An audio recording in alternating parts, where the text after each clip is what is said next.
Welcome to the very first episode of Thoughts of Dr. Auds, a space where I explore the intersections of nutrition, mental health, personal growth, and the complexities of life through both expert insights and my own lived experiences. Today's episode is deeply personal and one that I've spent years trying to understand: the genetics of anxiety. Anxiety has been a defining thread in my life. Sometimes a whisper in the background, other times a storm that I couldn't silence. I know I didn't choose it. In fact, for much of my early life, I didn't even recognize it for what it was.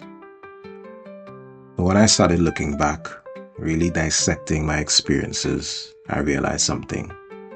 Anxiety runs in my family. I believe I inherited an anxiety trait, or gene, from my father. He was a quiet man, always withdrawn, a mind constantly at war with itself. As a child, I saw it as a lack of ambition. But in hindsight, I recognize it for what it really was: crippling anxiety, maybe even depression. What's interesting is that I didn't always feel it myself. There was a period between ages 15 to 19 when I felt completely free of it. But then, at around 20, it came back with a vengeance. And it never really left. I used to mask it with alcohol, numb it with cannabis, pretend I was a calm and chilled person, when in reality, I was terrified of everything. So was this genetic destiny?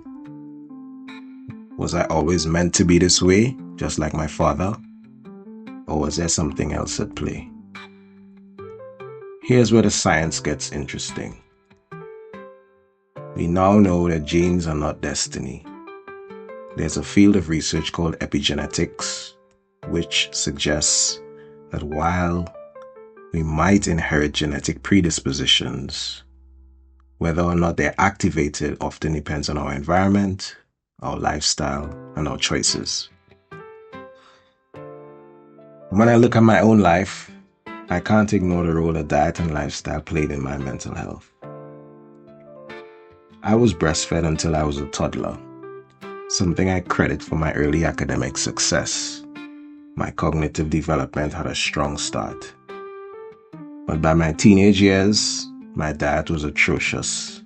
Fried foods, sugar, alcohol. I was putting stress on my nervous system without realizing it.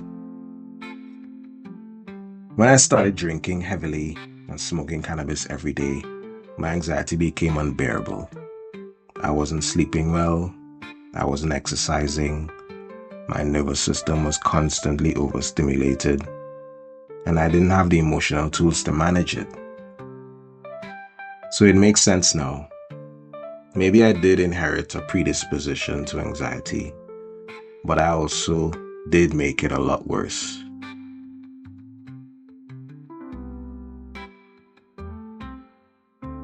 Diet wasn't the only factor. Stress plays a massive role in shaping the brain. My childhood home was a matriarchal household. My mother was a disciplinarian, not my father. And while she did her very best for me, our clashes were quite constant. My nervous system was regularly in a state of fight or flight. I was regularly on edge and emotionally charged, and that does something to a child's brain. Studies have shown that early childhood stress and trauma can rewire the nervous system, making a person more prone to anxiety and depression later in life. So again, was my anxiety purely genetic? I don't think so. I think it was a combination of what I inherited, what I consumed, and what I experienced. Now that I understand this, the real question is, can I change it? Can I rewire my brain, reduce my anxiety, and take control of my mental health? I think so, at least to some extent. I've made changes to my diet, focusing more on anti-inflammatory foods, healthy fats, and improving my gut health. I quit smoking cannabis after nearly 20 years, a decision that changed my mental clarity. I'm working on my nervous system health, getting better sleep, reducing stress, and improving my mindset. But most importantly, I'm taking responsibility. Because if I see myself as the problem, I can also see myself as the solution. And that's what I want to leave with you today. Your mental health isn't just in your DNA, it's also in your hands. The way you eat, the way you sleep, the way you manage stress, it all matters. If you've ever felt trapped by anxiety, I encourage you to look beyond genetics. Look at what you're feeding your brain, both physically and emotionally. Small changes can make a difference. That's it for today's episode of Thoughts of Dr. Auds.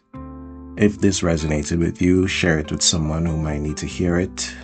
And if you're on a journey of self-improvement, do stick around, because I'm just getting started. Until next time, take care of your mind, take care of your body, and take control of your story.